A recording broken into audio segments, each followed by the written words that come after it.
saya buat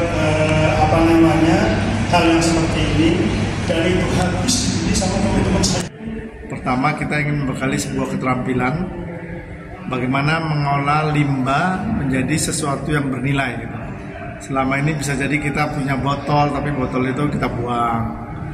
Punya bekas tempat roti itu kita buang. Atau sepatu bekas kita yang nggak terpakai kita buang.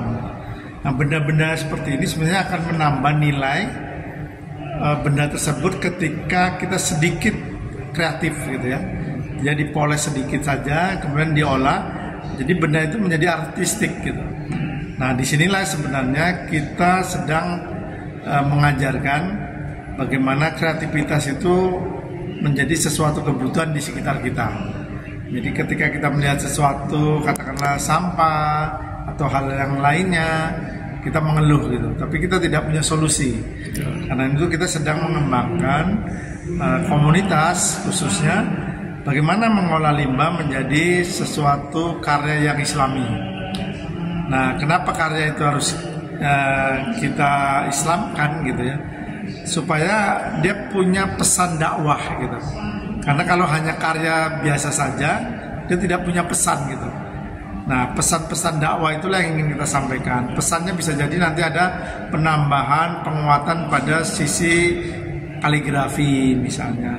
Nah, itu mengandung ayat atau kata-kata yang indah, kata-kata mutiara, misalnya manjada wajada. Nah, di karya itu mungkin kita buat sebuah tapak kaki.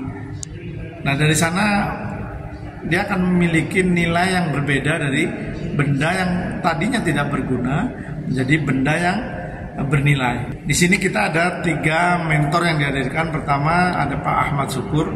Ini seniman kreatif sekaligus praktisi, bagaimana beliau mengajarkan benda-benda yang tadinya tidak bermanfaat kemudian menjadi benda-benda yang punya nilai, bukan hanya nilai dari sisi artistik tapi juga nilai tambah dari sisi ekonomi.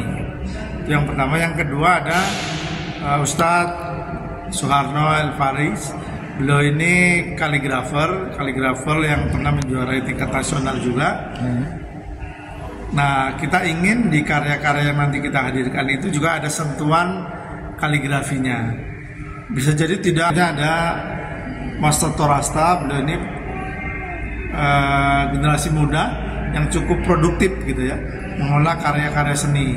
Jadi beliau ini di samping pelukis juga, beliau juga punya usaha yang bergerak di seni gitu ya. Harapannya nanti sebenarnya kita pengen di Jakarta Islamic Center itu ada sentra atau tempat pelatihan untuk saudara-saudara kita yang mungkin tidak punya kesempatan untuk katakan pendidikan yang lebih tinggi, daripada dia tidak jelas pengangguran, kita berikan bekal keterampilan agar mereka nantinya bisa mandiri dimanapun mereka berada. Nanti mereka bisa memiliki daya kreativitas.